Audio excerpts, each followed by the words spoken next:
as a medicine. Oftentimes, it's used as a kind of alcohol cigarette, basically. It's very commonly used in that way. And I wouldn't say that that's necessarily good.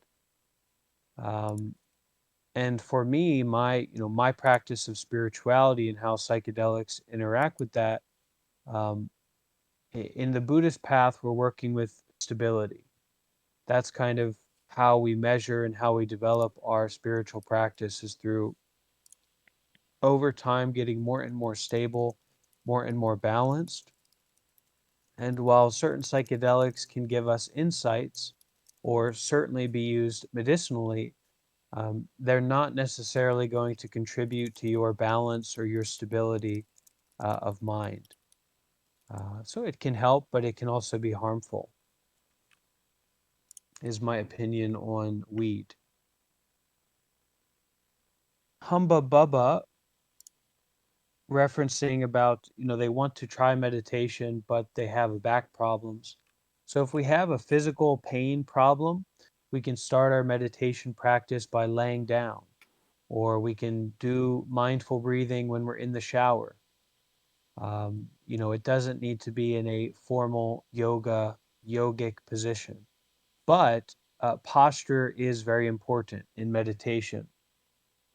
And I do have a video going over posture that's also quite lovely with children, and it shows a little bit about the vibe in Myanmar, where I just came back from. I just moved to Los Angeles from Myanmar last week, and many of you have probably heard about Myanmar recently in the news for the military coup, and to that's why I returned to America partly because of the violence and the danger going on over there. So we will continue on. Someone did mention in the chat, in the text to voice, that it is it's very good to breathe from the stomach. That's true. When we're having a nice meditation, when we get into the meditation practice, we will find that the breathing kind of lowers itself into the stomach, and that's a very natural place to practice deep breathing. But some of us breathe more in the chest area and in all kinds of different places. And especially in the beginning when we're practicing meditation, the most important, from my point of view, is the intimacy. So being with the breath, being with the body. We can't force ourselves to breathe from the stomach. We're going to be breathing however we happen to be breathing. So that intimacy, I would say, is primary. Just being with the breath. If you feel like you're controlling it, wonderful. Don't worry about it. Just be with the breath. If you feel like you're not controlling it, wonderful. Just be with the breath. If you feel like it's deep or shallow or in the right place or the wrong place, wonderful. It's just being with the breath wholeheartedly, sincerely.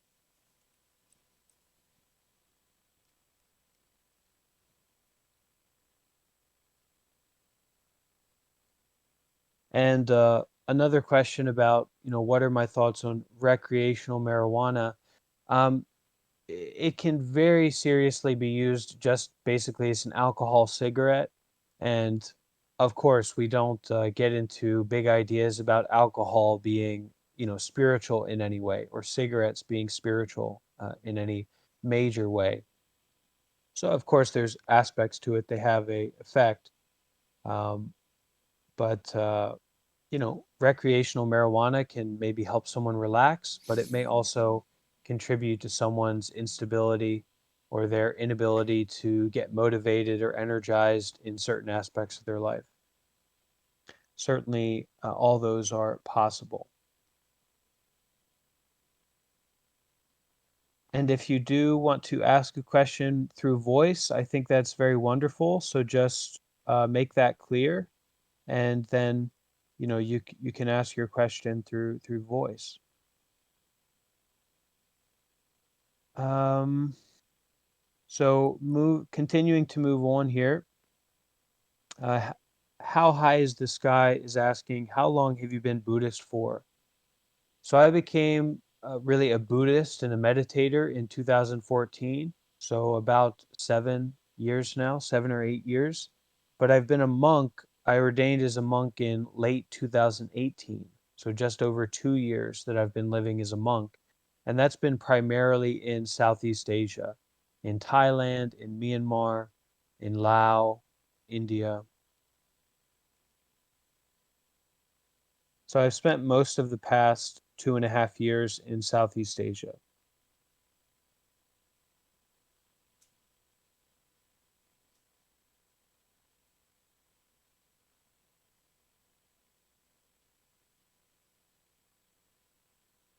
Okay, so Humbaba.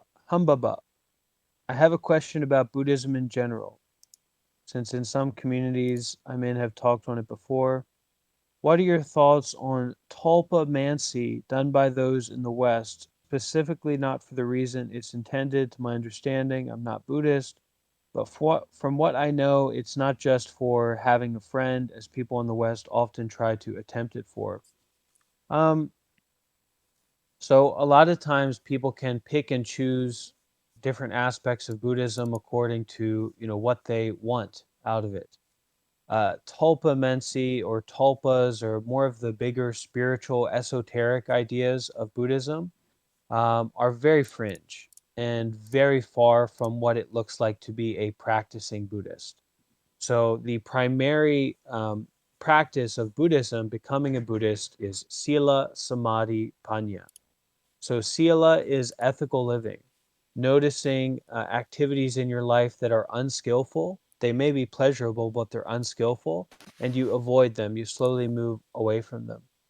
In the same vein, you become aware of or you practice activities that are skillful, they are helpful. You do good deeds intentionally with a positive intention. As we very proactively engage with our lives in this way, we develop a sila or a morality, which in Buddhism we understand is this kind of skillful habituation of mind, so that we can naturally be relaxed, calm, and open. And so we understand that you need to be somewhat relaxed already to practice meditation. That's when you do the practice. So we start with sila.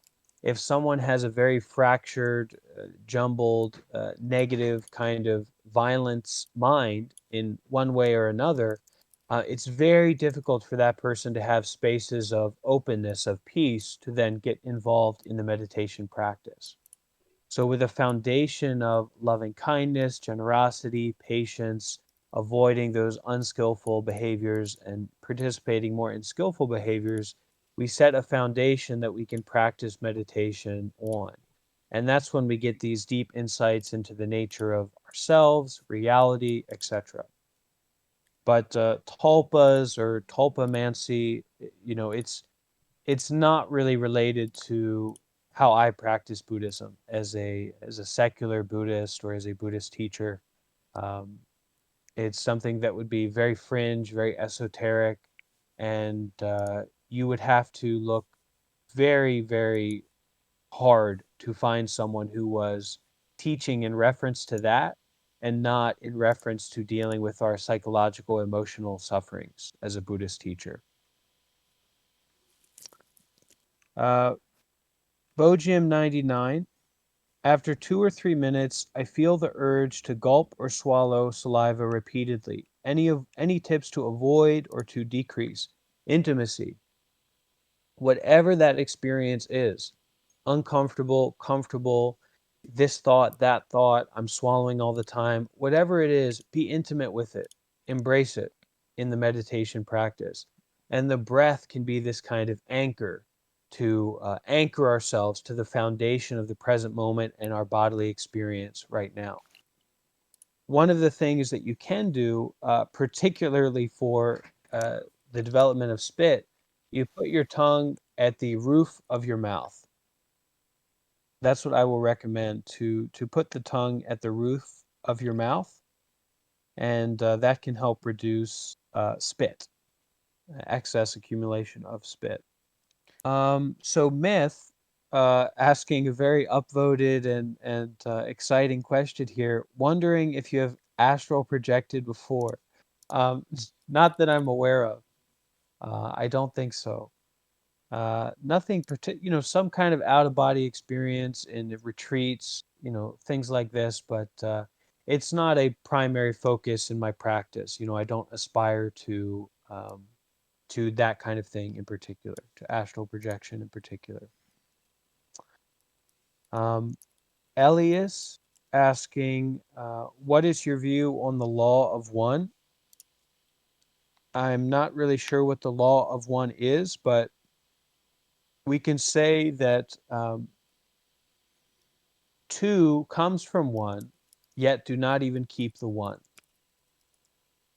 But certainly, all is one, interbeing is a big topic in Buddhism. So we understand that everything in our experience, all the people around us, our environment, everything is totally interconnected, and we can't separate anything in a meaningful way, in a real way. Everything is totally interconnected.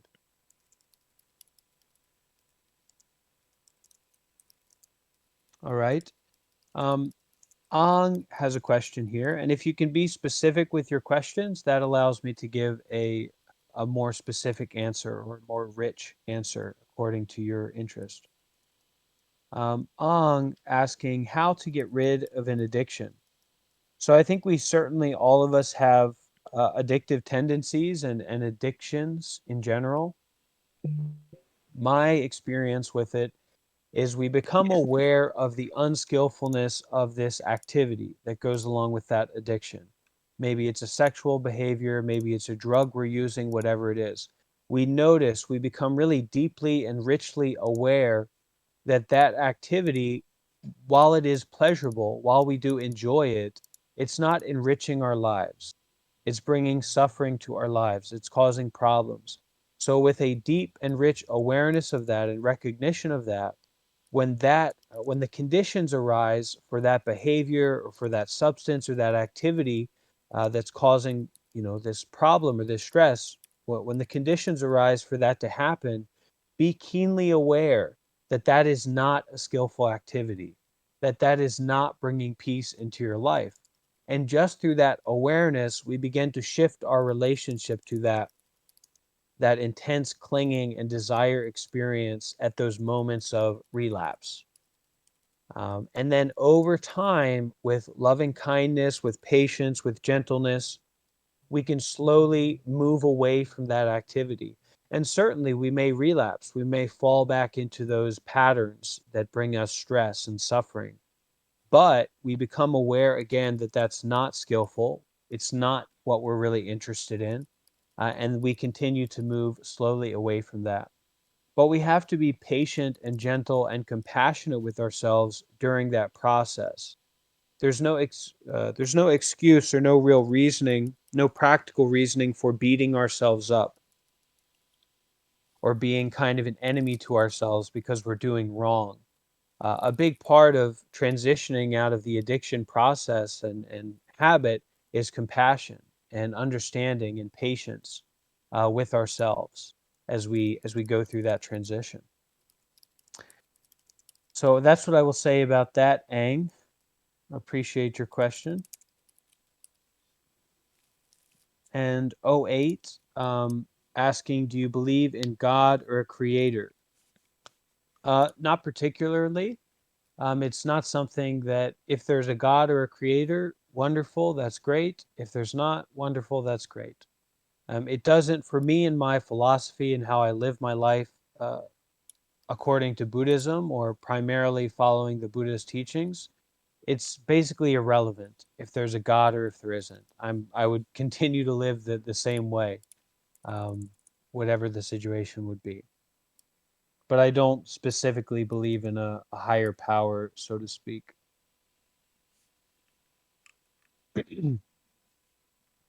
So, next question here from Squeaky. Any advice for someone who is in deep grief other than meditation? I lost someone very special. I meditate every day.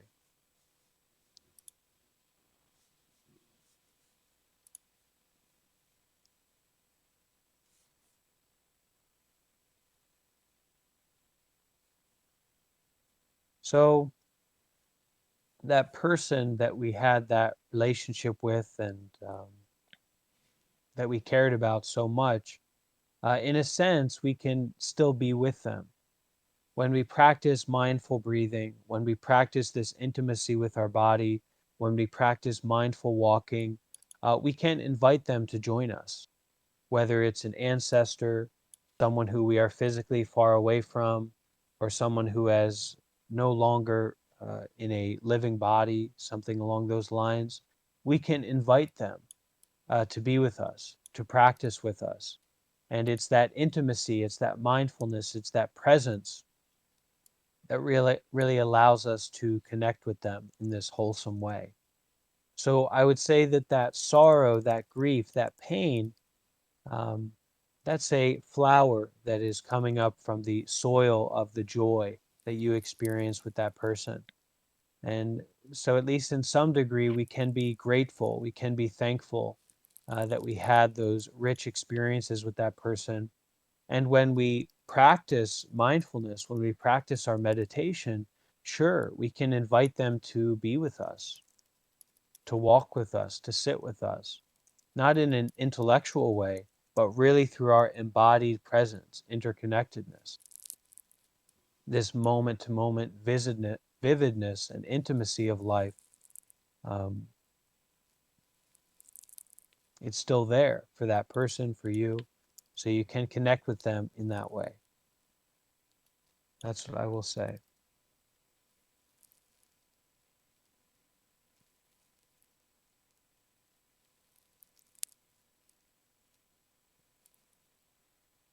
So, and I'm sorry for your loss, Squeaky. I hope you have some peace come into your life. Mr. X asking, how can I better practice separating my consciousness and my thought based mind? Uh, Regular meditation practice, very secular concentration based practice is probably going to lead to some phenomena in that vein. And also doing intensive retreats.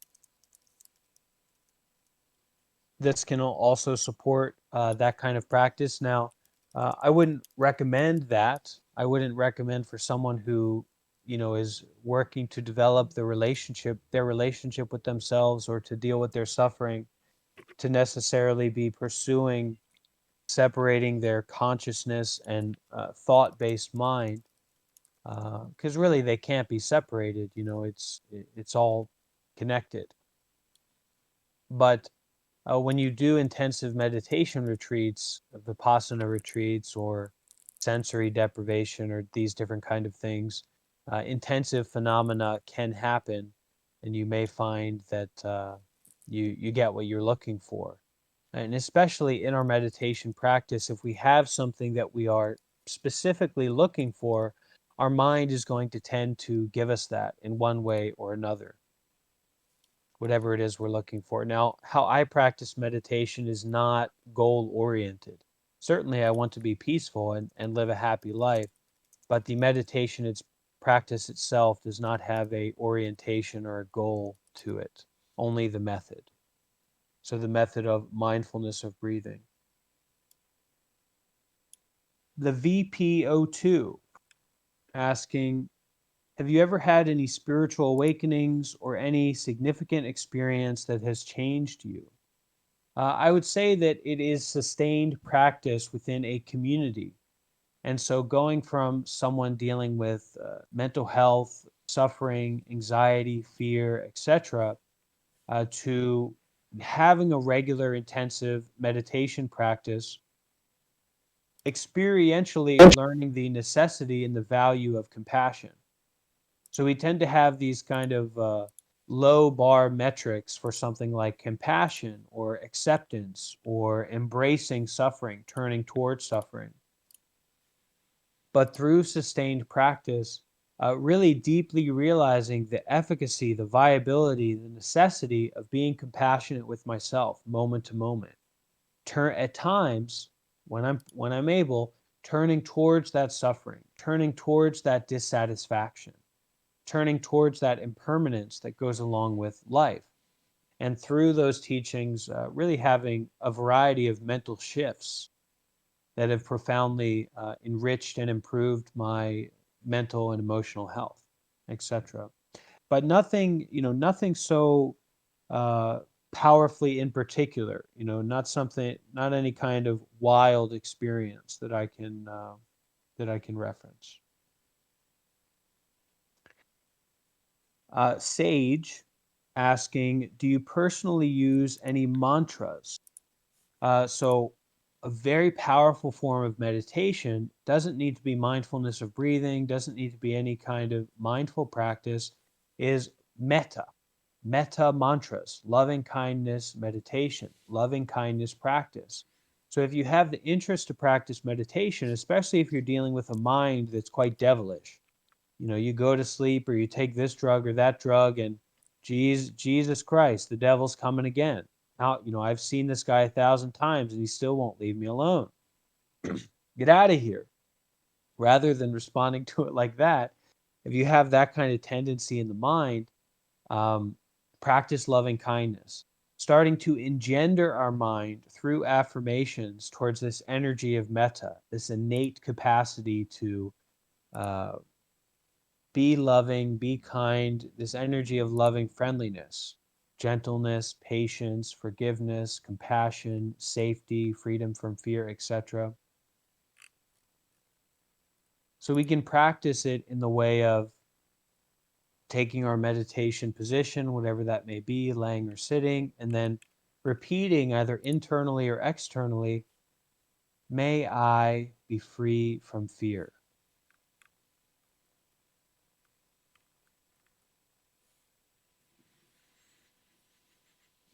Breathing, feeling the body. May I be at peace.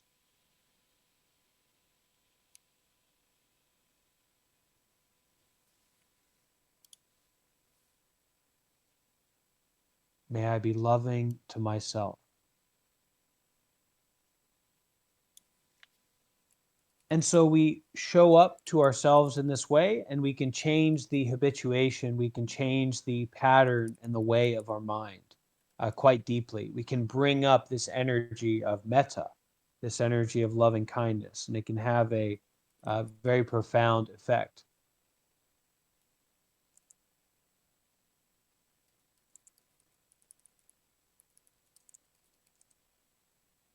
So, yeah, mantras of loving kindness, mantras, metta mantras, very, very effective, very powerful, and very practical for anyone who has, some of that demonic energy in the mind.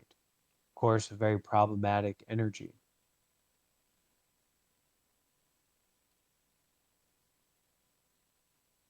So it's a very, very workable, this kind of mantra.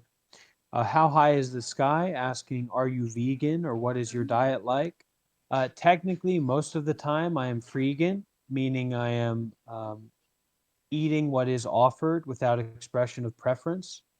Of course, I think the best ethical way to eat is vegan or vegetarian, and that's certainly what I would aspire to be and to do. But I'm not currently, not strictly, certainly.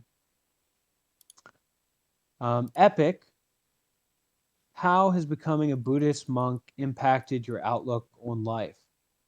Well, it's impacted it quite significantly in that, from a Western perspective, in general, there's not a spiritual path for material self actualization. Um, to be supported for your focus or your primary interest being spirituality or self development or meditation or whatever it might be, this is not a part of Western society or Western culture. It's extremely uncommon, it's extremely rare.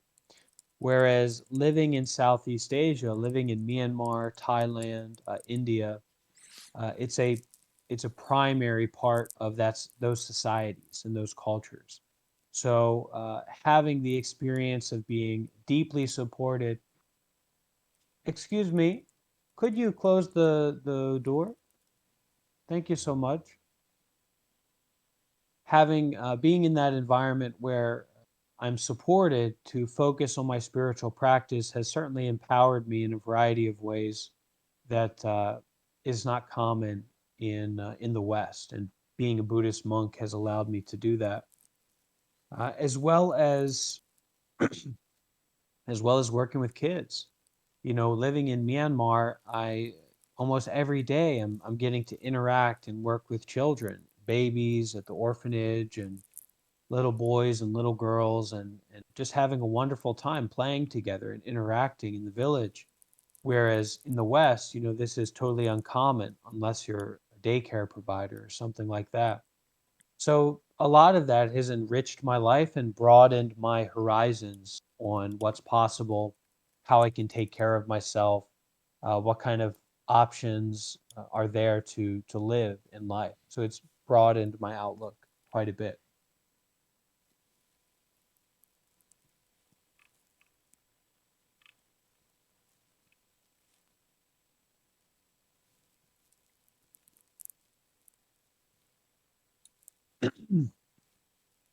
Okay, so Shiva, go ahead. Shiva wants to ask a question or say something with the voice. Go ahead, Shiva.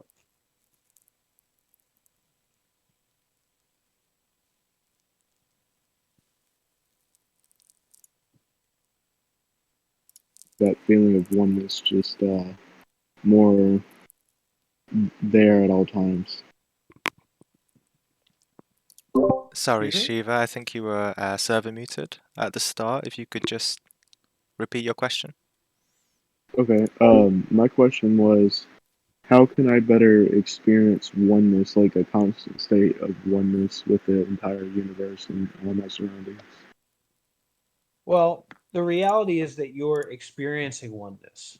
And a lot of people get into all kinds of problems with their ego or in spiritual community with this ideation of, you know, I want to experience oneness. Now I'm experiencing oneness in this certain kind of way. And this is different from that person's experience. And you know, we get into all these overlapping ideals, and it's really confusing, and it puts us in a strange perspective of not oneness, of duality, self and other, and this experience of oneness and that experience of not oneness, and all these different values. We are experiencing oneness.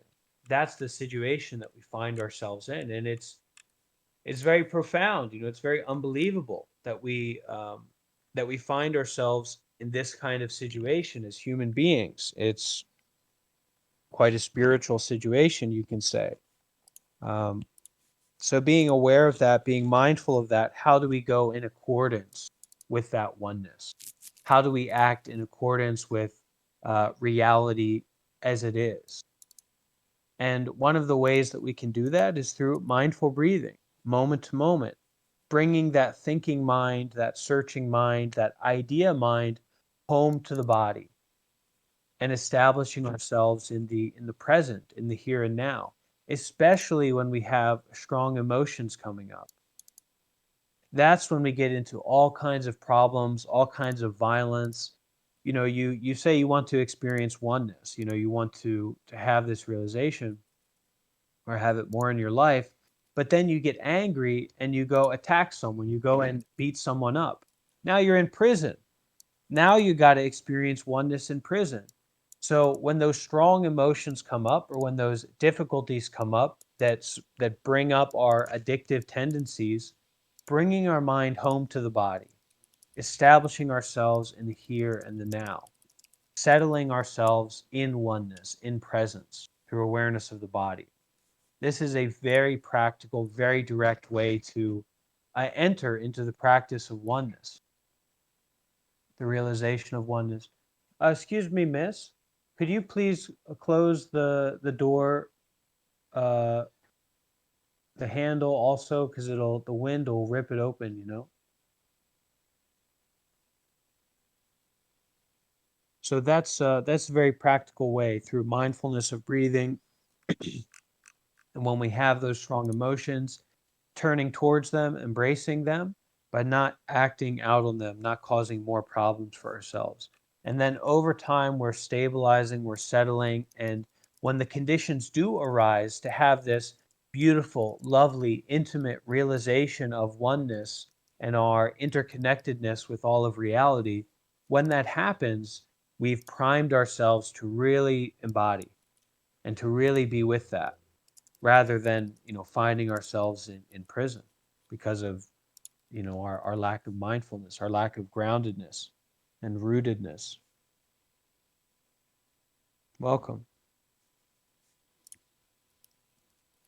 Malurda, what do you experience during meditation in terms of extrasensory perception? uh, that's really a matter of um, it's a matter of your perspective. Our dreams um, psychic? Well, it depends on your perspective. You can certainly consider them to be the same with in meditation, especially you go into intensive meditation retreats without a deep background or a deep community that you're involved with. You're certain to have all kinds of paranormal or extra normal, extra sensory experiences.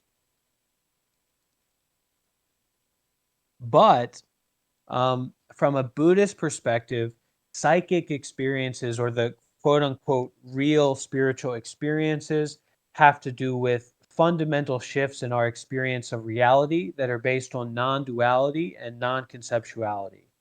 So being totally lucid and aware and clarity and brightness, and you're more aware than you've ever been.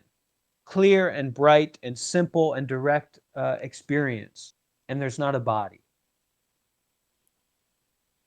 So, and this is just one of the states. And there's also unbelievable amounts of bliss overflowing you, overwhelming you. You're totally blissed out. You're totally lucid and aware, and you don't have a body. And it goes on from there. It develops as well from there. But these are experiences that happen naturally over a life of a lot of interest and a lot of practice, um, getting into meditation.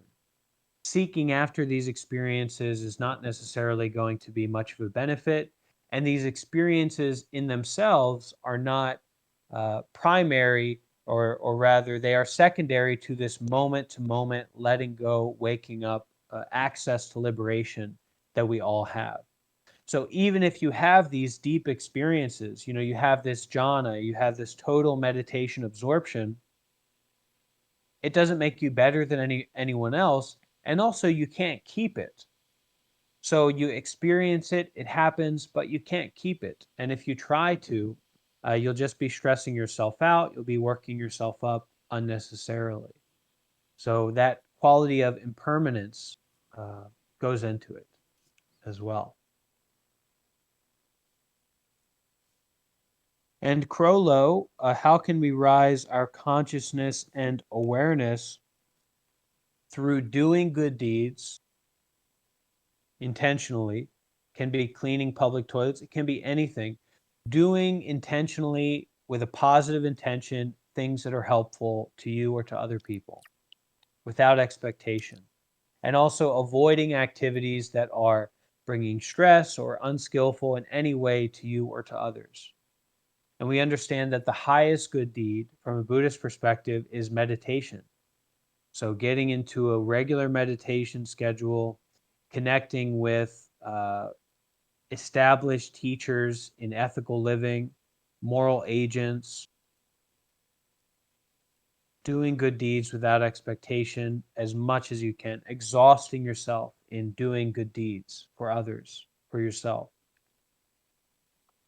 can certainly enrich your consciousness and your awareness. And a moment to moment mindfulness of breathing throughout whatever, you get into the shower and you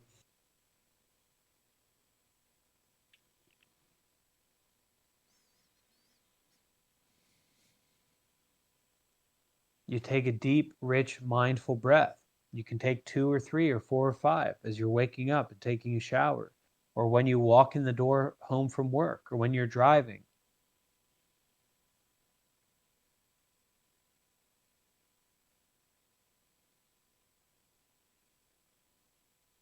Bringing the mind home to the body, establishing ourselves in awareness itself, awareness of the body. So from Jean here, sharing, I've read about several meditation practitioners meditating for years, and then one day their consciousness or presence becomes so great that their awareness spills over into sleep and find themselves having spontaneous OBEs. So perhaps you'll still experience it in the future. Perhaps.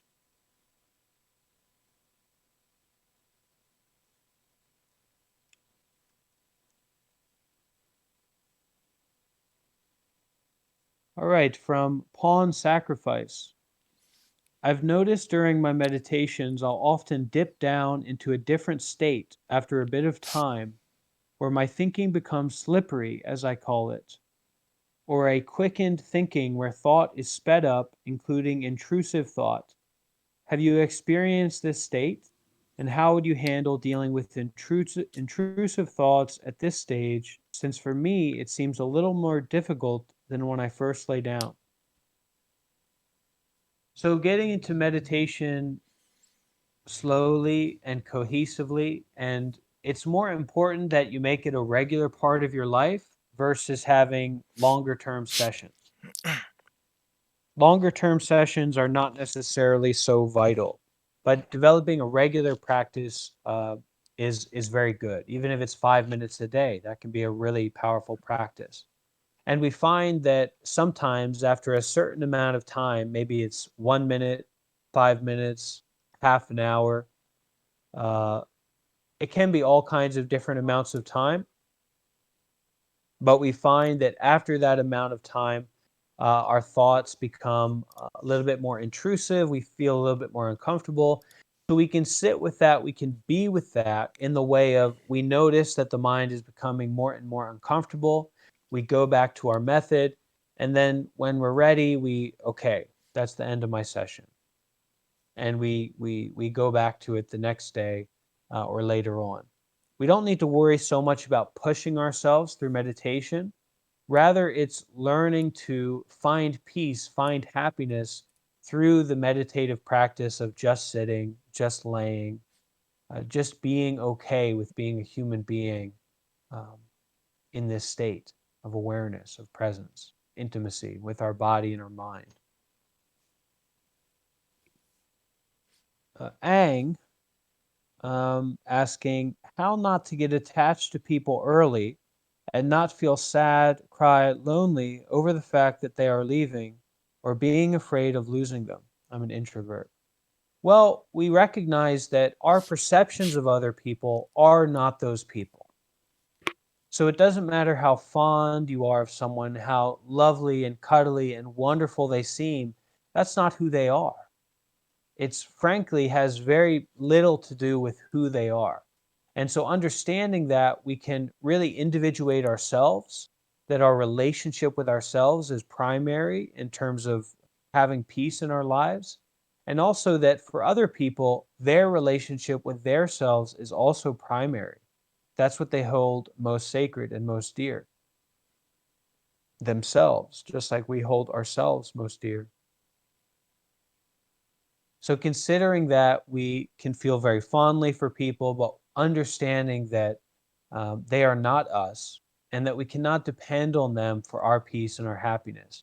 And once we get into that mindset of grasping onto them, holding onto them, building expectations around them, we're right then and there setting ourselves up for problems. Now, that's not to say that we shouldn't trust people or we shouldn't care for people or that people can't be reliable, but it's this reality, it's this matter of fact that their primary focus is themselves and your primary focus is yourself.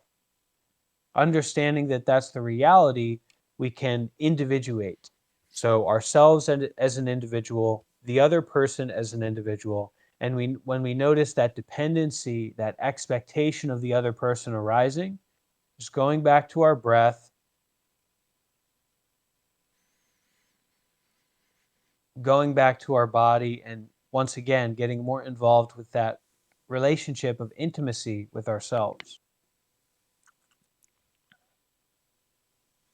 And cultivating a loving friendliness and a tender heart towards ourselves can help us to be more buoyant in general, but especially when it comes to, relying on relationships with other people. We can work to cultivate the relationship with ourselves.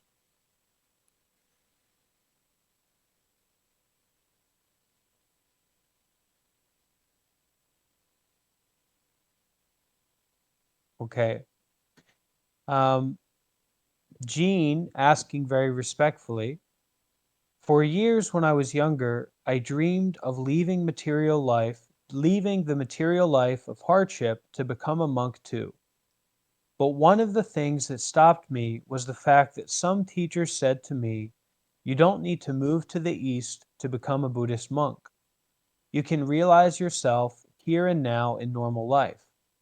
And some go on to say, it can be more effective to stay in the West because you have more challenges such as work, family life, etc.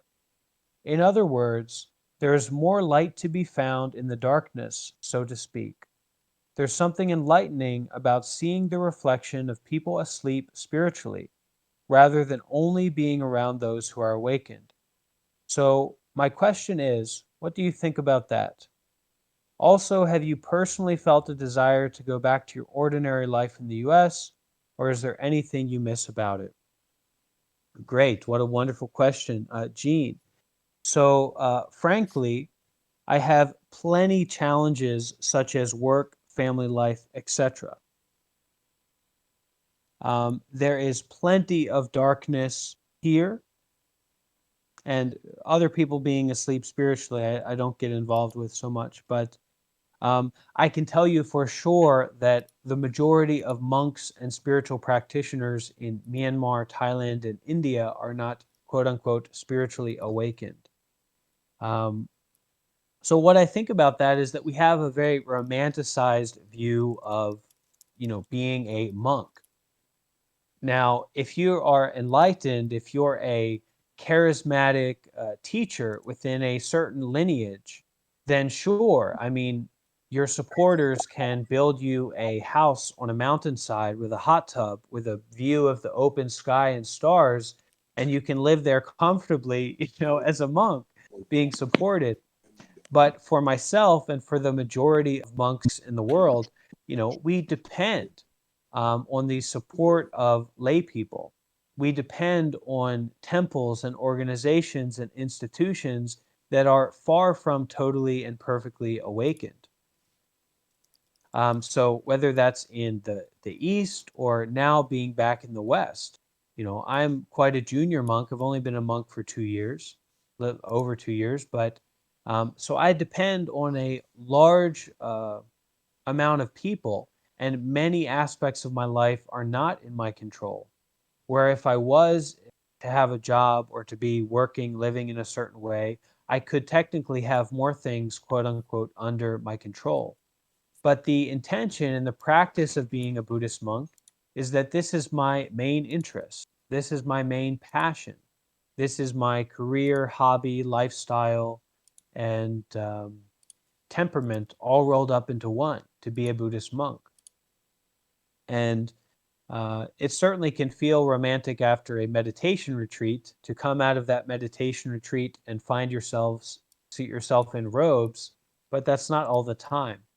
It can be a very practically difficult experience. And certainly the thought of going back to lay life comes up, but it's not something I'm pursuing at the moment. Coming back to the ordinary life in the US. And I am here in LA, and I encourage any astral projectors to either bring their bodies here to LA or to come and visit me in the astral realm, whatever you'd like to do. We have an open door policy here at this temple, so it would be great to meet anyone who's in the area.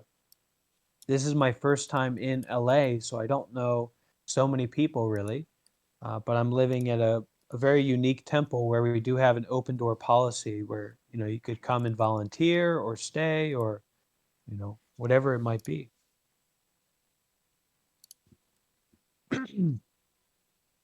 So continuing on with Unplug the Matrix, I've often experienced these random strong emotions that would make me shed tears during some of my meditations. I'm not an emotional person at all, so I was wondering if these experiences were normal and what your thoughts are on it. The emotions are very unexplainable for me. Totally normal. When we practice meditation, when we turn our light, our attention inward towards the body and towards our direct experience, naturally we're going to uncover and become more intimate with parts of ourselves that we're not getting attention before. So it's totally natural for emotions to come up and feelings to come up, and being aware of them, accepting them, embracing them, but also continuing to have the breath as an anchor, anchoring into the body when we're dealing with these complex emotions, and noticing, we may feel a very strong emotion, and there may be a place in the body that that emotion is kind of coming from or resonating from.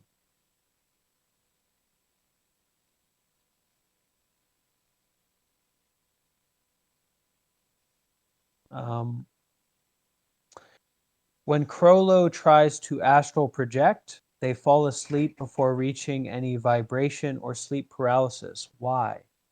Um, I don't know.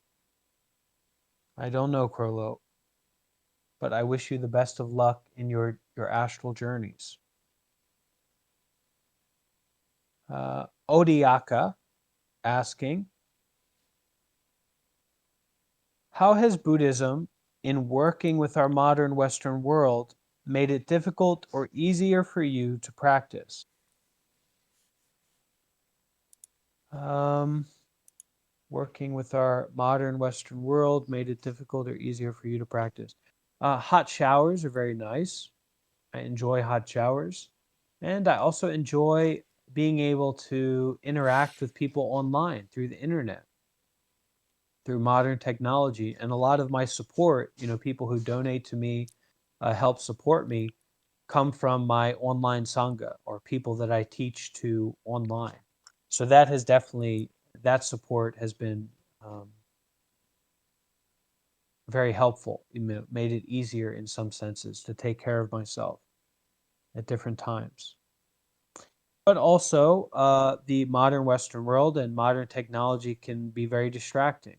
Whereas, 10, 20 years ago, if you went over to Myanmar to Southeast Asia to be a monk, you wouldn't be online. You wouldn't have a smartphone in your pocket, and the other monks wouldn't as well. And that would certainly help with less distraction.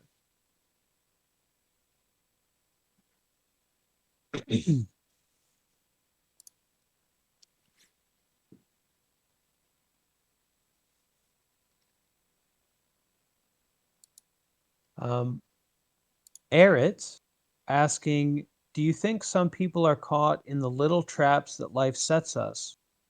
I feel like some people I know, friend of mine, and not only, are losing their path. They seem to be unaware that they just go with the flow. And I lose my path from time to time as well, but I am aware of it, so I snap back to the goal I set. It gives me mental strength. What advice would you give in this matter? Well, keep snapping back, keep bringing it to mind, snapping back. And when you're dealing with those friends, sometimes the best things that we can do is not to tell them what to do, but to show up, to offer our presence and our consideration to them. And as we get more deeply in that path of snapping back, we can more deeply offer our presence to those people. We can have more of a impact, a very subtle, integral impact in their lives through showing up in this way.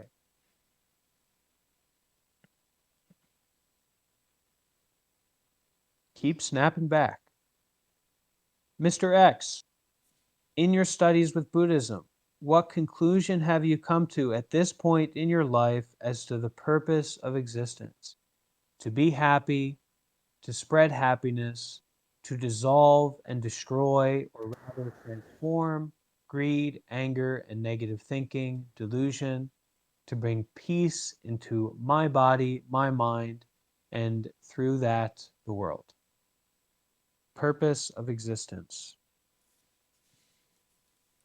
So, Murray, have you ever taken shrooms or any type of psychedelics? If so, how was your experience? Um, sure, I would say shrooms would be what I feel is uh, agreed with me quite well. And then I've also taken other psychedelics where it's been a very intensive, unpleasant experience or a very intensive, pleasant experience. Um, can be inspiring, can give a perspective shift, but I didn't find that it really stabilized or deepened my day to day life.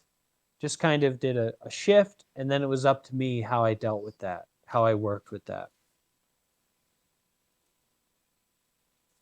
Sobek asking, how can I become a monk? First, you'll need to be a Buddhist. Second, you'll need to be a meditator. If you're neither a Buddhist nor a meditator, it's not reasonable for you to become a monk. And developing a regular meditation practice, and then also getting involved in intensive meditation retreats and connecting with the Sangha or the Buddhist community. Those would be your beginning steps. Ang, how can I not be afraid of astral projection? Um, when it comes to fear, something I've dealt with, and when we feel that fear experience, the awareness of it, the recognition of it, we can state, this is the suffering. So in Buddhism, we have four noble truths. And the first noble truth is that there is suffering, there is difficulty, there is unsatisfactoriness. And so when we feel that fear, that is our awareness of it. We are not succumbing to that fear, we are aware of it. And we can also use the practice of metta to repeat and to engender in our mind. May I be free from fear.